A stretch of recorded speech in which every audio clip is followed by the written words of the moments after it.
네, 저희가 함께 오늘 살펴볼 말씀은 이사야서 58장 6절부터 12절 말씀입니다. 교독하도록 하겠습니다. 제가 먼저 읽겠습니다. 내가 기뻐하는 금식은 흉악의 결박을 풀어주며 멍에의 줄을 끌어주며 압제당하는 자를 자유하게 하며 모든 멍에를 꺾는 것이 아니겠느냐. 그리하면 내 빛이 새벽같이 비칠 것이며 내 치유가 급속할 것이며 내 공의가 내 앞에 행하고 여호와의 영광이 내 뒤에 호위하리니 내가 부를 때에는 나 여호와가 응답하겠고 내가 부르짖을 때에는 내가 여기 있다 하리라. 만일 내가 너희 중에서 멍에와 손가락질과 허망한 말을 제하여 버리고 줄인 자에게 내 심정이 동하며 괴로워하는 자의 심정을 만족하게 하면 내 빛이 흑암 중에서 떠올라 내 어둠이 낮과 같이 될 것이며 여호와가 너를 항상 인도하여 메마른 곳에서도 내 영혼을 만족하게 하며 내 뼈를 견고하게 하리니 너는 물된 동산 같겠고 물이 끊어지지 아니하는 샘 같을 것이라. 함께 읽겠습니다. 내게서 날 자들이 오래 황폐된 곳들을 다시 세울 것이며 너는 역대에 파괴된 기초를 쌓으리니 너를 일컬어 무너진 데를 보수하는 자라 할 것이며 길을 수축하여 거할 곳이 되게 하는 자라 하리라. 아멘. 네, 여러분, 오늘 본문은 바벨론과 페르시아의 포로로 끌려갔다가 하나님의 섭리로 다시 이스라엘 땅으로 돌아오게 된 이스라엘 백성들에게 이사야 선지자를 통해서 하나님께서 주신 말씀입니다. 이들은 이스라엘의 멸망 이후에 아주 오랜 기간이 지난 이후에 다시 자신들의 땅에서 하나님의 백성으로의 삶을 살게 된 사람들이었습니다. 오늘 본문의 앞부분을 보면 이들은 하나님의 길을 알기 원한다고, 그리고 하나님과 가까이 하기를 원한다고 말하면서 금식으로 하나님을 찾습니다. 금식이라는 것은 하나님 앞에서 자신의 몸과 마음을 괴롭게 하면서 거룩하신 하나님 앞에 나아가는 그런 종교 의식입니다. 어떻게 보면 이 이스라엘 백성들이 금식으로 하나님 정말 저를 만나주세요, 정말 제가 하나님을 만나기를 원합니다 라고 말하는 것을 볼 때 이들이 참 하나님을 향한 열심이 있구나, 참 신실한 하나님의 백성이구나 라고 그렇게 생각할 수가 있습니다. 하지만 하나님은 마치 전쟁이 났을 때 국가의 큰 위기를 알리는 것처럼, 그리고 마치 국가의 생사의 기로가 지금 이 시점에 달려 있다라고 하는 것처럼 이사야 선지자에게 너는 나팔 소리같이 목소리를 크게 높여서 이 이스라엘의 죄를 고발하라, 선포하라 라고 말씀하십니다. 과연 여러분, 무엇이 문제였습니까? 금식이라는 것은 나의 한 육체의 생명을 유지하기 위해 필수가 되는 음식을 끊는 그런 행위입니다. 그것은 무슨 말이냐면 내가 나의 생명을 유지하는 것보다 나는 더 하나님의 말씀에 굶주려 있습니다. 나는 하나님을 향해 굶주려 있고 내 영혼은 하나님으로 갈급합니다. 그러니 하나님, 나를 하나님의 마음으로, 하나님의 존재로, 하나님의 은혜로 그렇게 나를 채워주세요 라고 하는 그러한 행위였습니다. 그런데 이들은 하나님께서 이사야 선지자를 통해 지적하신 것처럼 이들은 금식을 자신의 욕구와 자신의 뜻과 또 자신의 욕망을 성취하기 위한 그러한 도구로, 수단으로 사용하고 있었습니다. 하나님께 무엇을 얻기 위한 그러한 수단으로 금식을 하면서 겉으로는 하나님, 제가 하나님을 만나기를 원합니다, 의로운 길을 저에게 알려주세요 라고 이렇게 말했던 거죠. 하나님은 이렇게 말씀하십니다. 너희는 너희 목소리를 내게 상달하려고 금식하고 있구나 라고 말입니다. 왜 그런지 뒷부분에 나오는데요, 이들은 이 금식의 날에 여전히 자신들의 쾌락과 자신들의 욕구를 채우면서 그 욕구를 채우기 위해서 이들의 이웃들과 일꾼들에게 온갖 억압을 하고 온갖 일들을 더욱 가중하게 시키고 있었습니다. 포로기 이후에 이스라엘의 상황을 알 수 있는 책이 바로 느헤미야서인데요. 그 느헤미야서를 보면 그 당시에 많은 이스라엘 백성들이 지역 관원들 그리고 동족인 유대인들의 탐욕과 부패로 인해서 참 무거운 세금 그리고 고리대금 이러한 불리한 경제적인 상황 가운데 억압 가운데서 살고 있었습니다. 부정한 채무로 인해서 전답과 가옥을 다 빼앗기고 더 이상 빚을 갚을 수 없어서 동족이고 형제인 이스라엘의 또 다른 유대인의 그러한 노예가 되어가는 일들이 비일비재했습니다. 이런 상황 속에서 대부분의 사람들은 이 문제를 직면하기보다는 그저 금식과 기도를 할 뿐이었습니다. 이에 하나님은 이렇게 탄식하시며 말씀하셨습니다. 이것이 어찌 내가 기뻐하는 금식일 수 있겠느냐? 어찌 이런 금식을 내가 받을 수 있겠느냐? 나는 이런 금식을 받지 않겠다. 나는 이런 기도를 받지 않겠다라고 하십니다. 그렇다면 여러분, 하나님이 기뻐하시는 금식은 무엇입니까? 엄밀한 의미에서 이 본문은 금식에 관한 본문이 아니라 하나님이 기뻐하시는 것이 무엇인지, 그리고 하나님이 기뻐하시는 하나님의 백성들의 삶은 무엇인지를 우리에게 이야기를 해주는 그런 본문입니다. 동시에 이 본문은 하나님의 마음은 과연 어디를 향하고 계시는지, 그리고 하나님의 심정은 어디를 향해 뛰고 계시는지를 우리에게 알려주는 본문입니다. 하나님은 이렇게 말씀하십니다. 6절과 7절 말씀입니다. 내가 기뻐하는 금식은 흉악의 결박을 풀어주며 멍에의 줄을 끌어주며 압제당하는 자를 자유하게 하며 모든 멍에를 꺾는 것이 아니겠느냐. 또 줄인 자에게 내 양식을 나누어 주며 유리하는 빈민을 집에 들이며 헐벗은 것을 보면 입히며 또 내 골육을 피하여 스스로 숨지 아니하는 것이 아니겠느냐. 여러분 어떻게 들리시나요? 아주 현실적이고 아주 실제적이죠. 사회, 정치, 경제적인 압제 가운데서 이런 빈곤과 억압 속에 살고 있는 이들을 실제적인 필요로 그들의 결핍과 그들의 어려움을 채우라라는 말씀입니다. 하나님은 이런 이들의 신음에 귀 기울이시고 하나님은 실제 그들을 돕기 위해서 일하고 계신다라는 말씀입니다. 청년 여러분, 죄는 하나님이 창조하신 사람들을 그리고 하나님이 창조한 이 세상을 파괴했습니다. 하나님이 창조하신 존재 그 자체로, 그 하나님이 창조하신 존재 자체로 살아가는 것이 하나님을 기쁘시게 하고 또 자신에게도 가장 행복이 되는 그런 모든 피조물들의 존재 의미가 죄로 인해서 깨어지게 됐습니다. 죄로 인해 깨어진 세상 속에서 죄로 인해 하나님과 단절된 사람들은 죄가 주는 영적인 그리고 물리적인 온갖 억압과 압제 속에서 신음하며 살아갑니다. 하나님은 이런 세상 속에서 모든 종류의 억압과 압제와 그러한 고통 속에서 신음하는 이들을 긍휼히 여기시고 애끓는 심정으로 아파하시고 또 간절한 마음으로 그들을 건지시기를 원하십니다. 그것이 바로 하나님의 의로우심이고 그것이 바로 하나님의 자비하심이고 또 그것이 바로 하나님의 선하심입니다.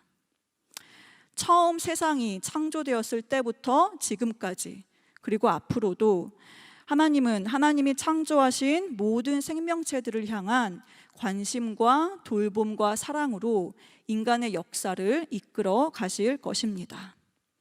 하나님의 구원의 행위는 그런 우리를 죄의 억압과 압제와 결핍으로부터 건져내실 것입니다.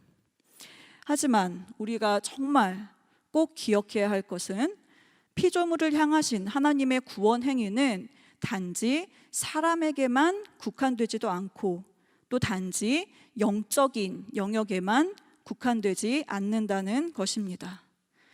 이 세상의 모든 생명체를 향하신, 그리고 이 세상의 모든 피조세계 전체를 향하신 하나님의 사랑은 인간 사회와 자연 세계를 포함한 이 모든 피조세계를 결국은 하나님이 처음 창조하셨던, 하나님이 기뻐하시는 그 피조세계로, 그 창조 질서로 하나님께서 완성해 가실 것입니다.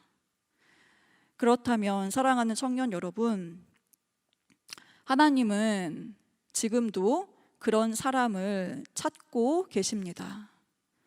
하나님의 마음에 그 마음을 나의 마음으로 품은 사람들, 하나님의 마음과 같은 마음을 품고 하나님의 심정에 내 마음이 동해서 하나님이 하시는 일을 나의 일로 삼고 살아가는 그런 사람들, 이 세상의 모든 존재 속에는 하나님의 돌보심과 관심과 사랑이 깃들어 있구나라는 것들을 보고, 그렇기 때문에 모든 존재를 존귀하게 여기고, 그리고 하나님이 창조하신 본래의 그 모습대로 그 존재가 살아가도록 실질적인 도움과 필요를 채워주는 그런 사람들을 하나님은 지금도 찾고 계십니다. 하나님이 이 땅에서 행하시는 모든 의로운 일들에 하나님의 사람들은 하나님의 성품으로 그 일들에 동참하게 됩니다. 그렇다면 이들에게 하나님이 주시는 복은 무엇입니까? 오늘 본문에서 여러 형태로 드러났지만 이런 사람들에게 하나님이 주시는 복은 한 가지입니다. 바로 하나님의 임재입니다. 내 어둠이 물러가고 내 빛이 새벽같이 비치고 내 공의가 또 하나님의 영광이 세상 한가운데서 나를 호위하게 됩니다. 하나님의 심정에 동화돼서 세상의 주린 이들에게 그 마음이 동하고 또 괴로워하는 이들을 섬기게 되면 하나님께서 우리의 영혼을 만족하게 해주십니다. 그리고 물이 끊어지지 아니하는 샘과 같이 하늘에서 모든 은혜와 자원을 풍성하게 우리에게 부어주십니다. 그리고 그러한 넘치는 은혜와 하늘의 자원으로 우리는 또다시 죄로 인해 파괴된 이 세상의 기초를, 이 세상의 질서를 다시 회복해 나가는 그런 사람들이 됩니다. 오늘 말씀에서 오래 황폐된 곳, 역대에 파괴된 기초, 무너진 곳은 그 당시에는 파괴된 예루살렘 성전을 의미했습니다. 하지만 오늘날에는 죄로 인해 깨어지고 파괴된 이 세상의 창조 질서를 의미합니다. 하나님의 심정으로 육체와 영혼의 그러한 결핍을 채우는 사람들은 파괴된 인간성, 파괴된 사회, 그리고 파괴된 이 세상의 질서를, 파괴된 이 세상의 세계를, 기초를 다시 세우고 보수하는 그러한 사람들입니다. 너무나 명백하게 누가 역대의 이 파괴된 기초를 과연 다시 쌓을 것인가? 라는 질문에 대해서 오늘의 말씀은 하나님과 영적으로 소통하고, 그리고 이 땅 가운데 가장 가난하고 낮은 사람들의 마음에 공명해서 그들을 돕는 이들, 또 그렇게 공명해서 그들을 돕는 공동체가 바로 그 역대의 파괴된 기초를 다시 보수하고 세우는 것이라고 말하고 계십니다.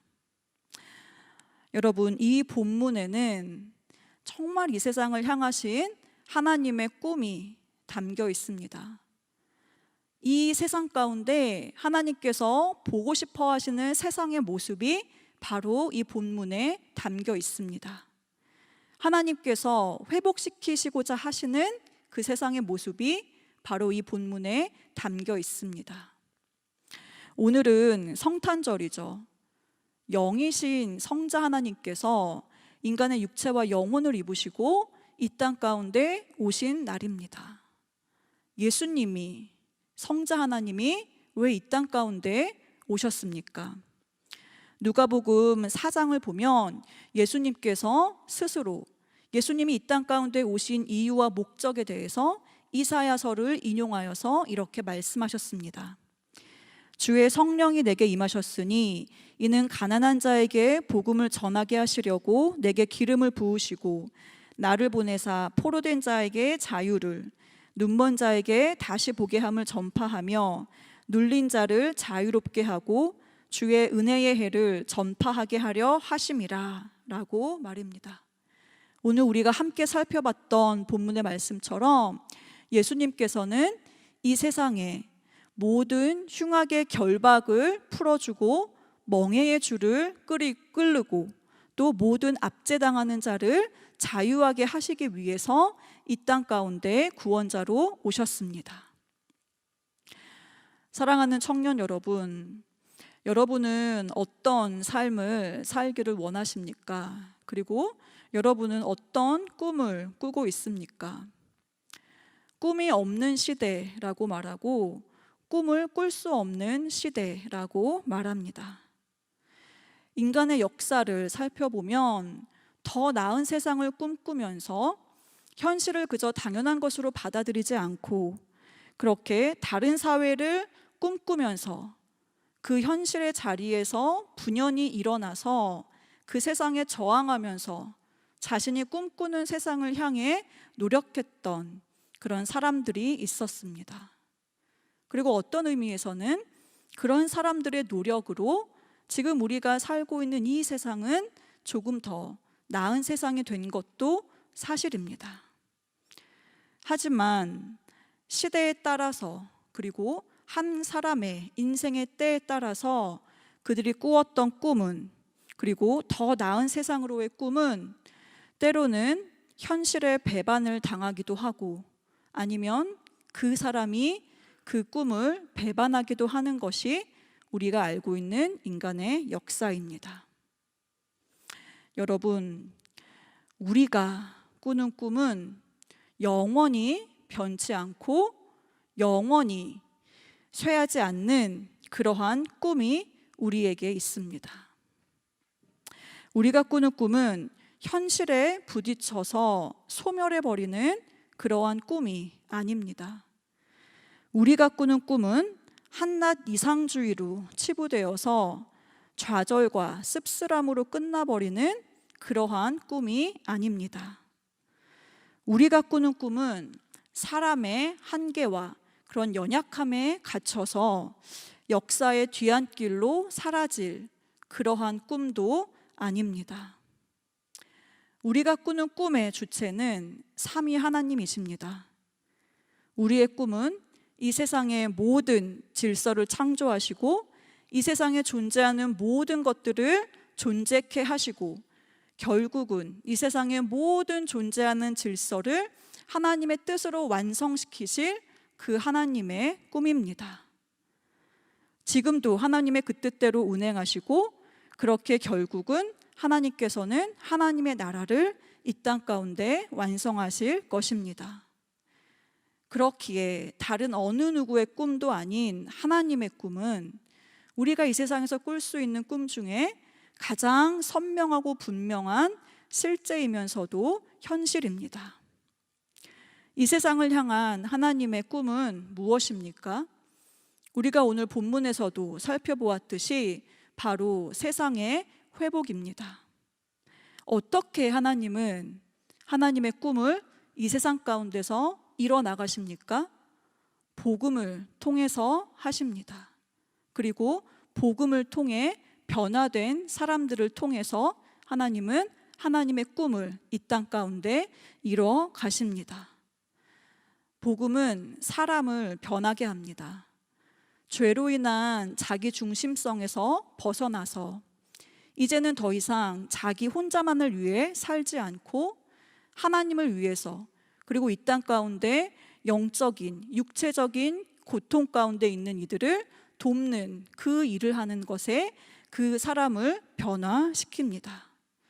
따라서 복음은 이 세상의 회복이라는 그러한 비전과 꿈을 우리에게 가져다 줍니다. 하나님이 진정으로 회복시키시는 세상이 예수님의 재림과 함께 이 땅 가운데 도래할 것이다 라는 꿈을 우리에게 꾸게 합니다.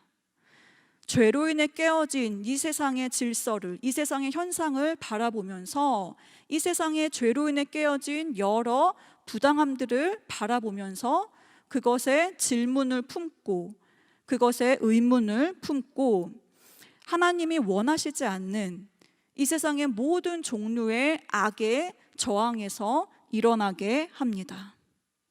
이 세상의 모든 영역에 들이운 죄와 악과 불의를 걷어내기를 원하고 하나님의 모든 피조물에 대해서 하나님의 사람으로서 책임을 느끼게 하고 그리고 모든 종류의 억압을 걷어내기를 원하게 합니다.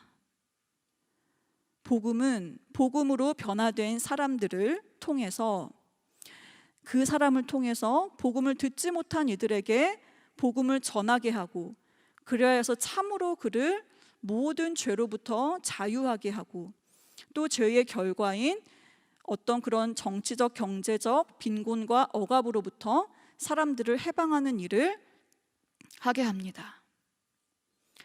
이 말씀을 준비하면서 하나님의 꿈, 하나님의 마음에 관해서 제가 묵상을 하면서 20대 초반에 제가 했던 한 기도가 생각이 났습니다.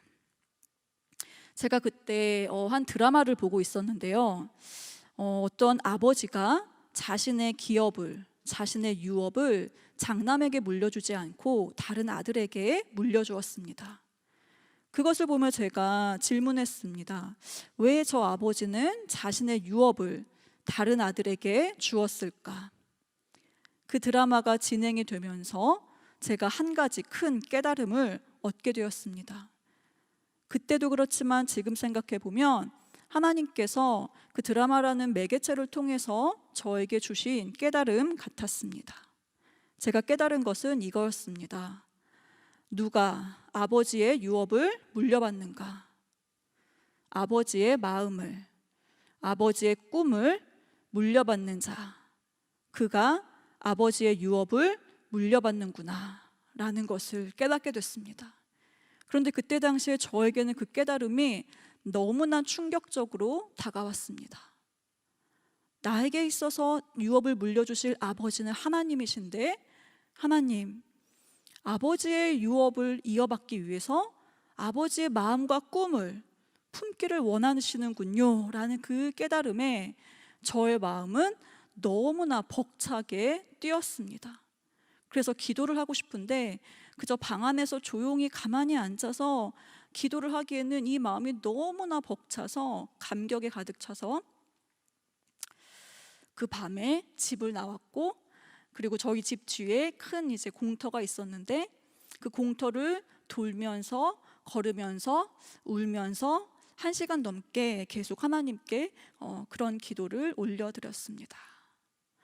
하나님, 저에게 하나님의 마음을,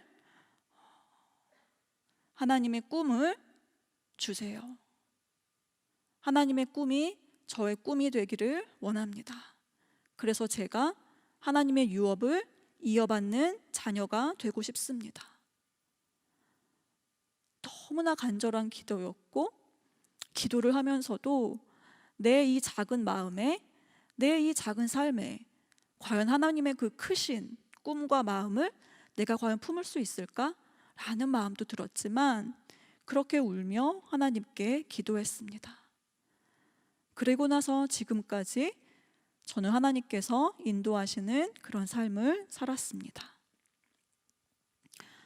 사랑하는 청년 여러분, 지난 10년 동안 제가 청년부 안에서 그렇게 하나님의 마음을, 하나님의 꿈을 자신의 마음으로, 자신의 꿈으로 품고 살아가는 많은 청년들을 보았습니다.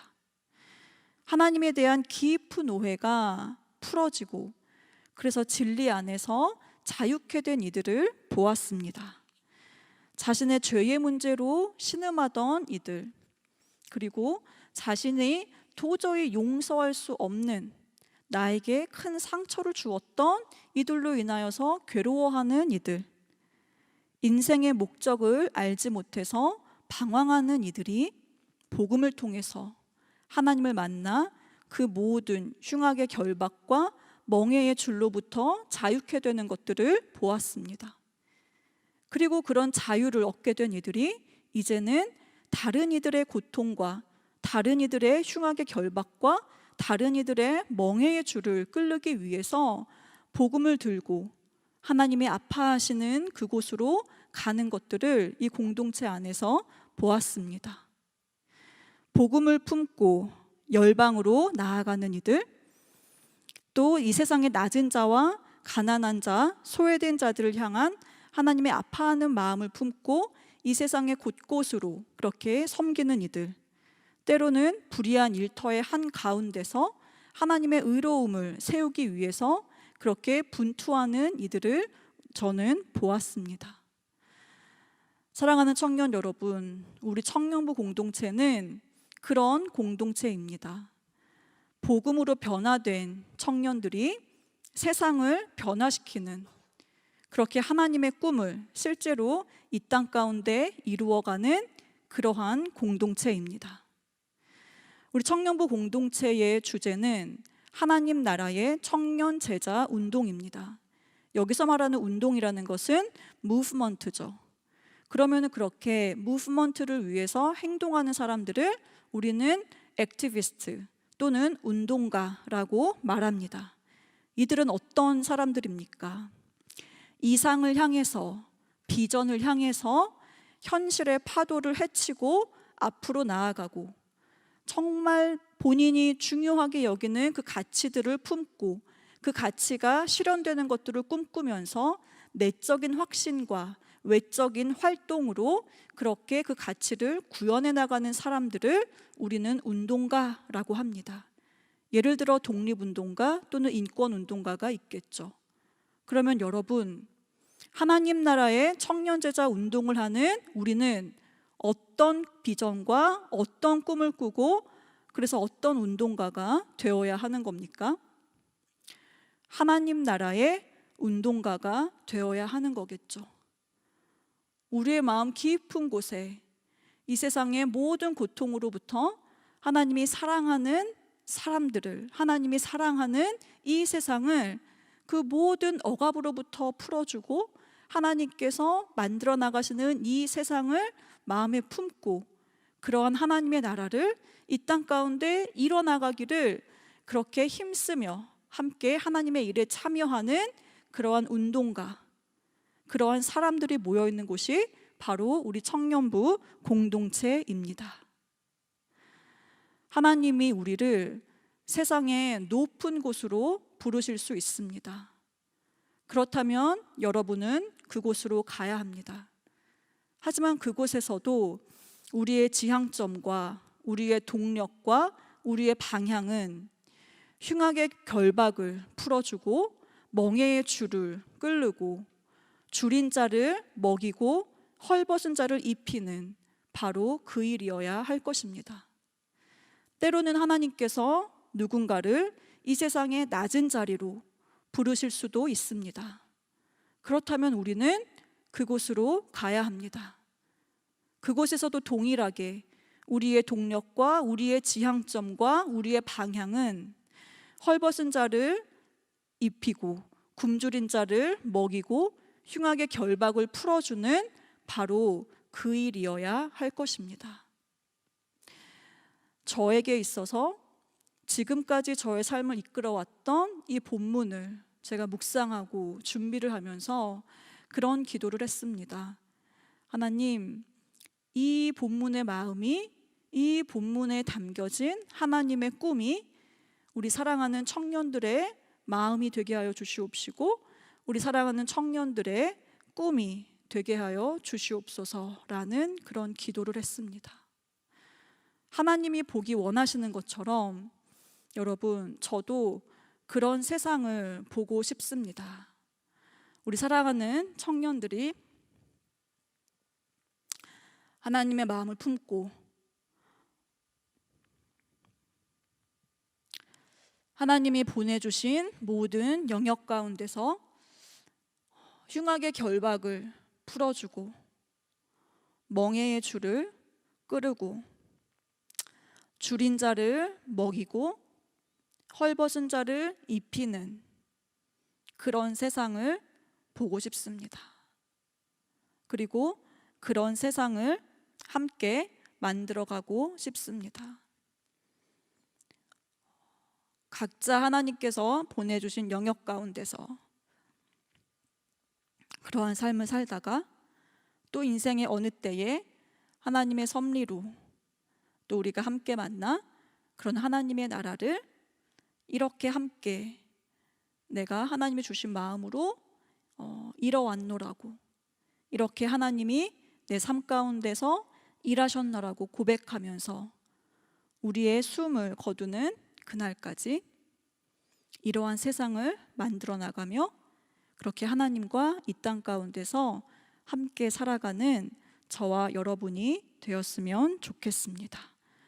우리 평생에 이런 하나님 나라의 꿈을 꾸고 이 길을 계속해서 걸어가는 저와 여러분이 되기를 소망합니다.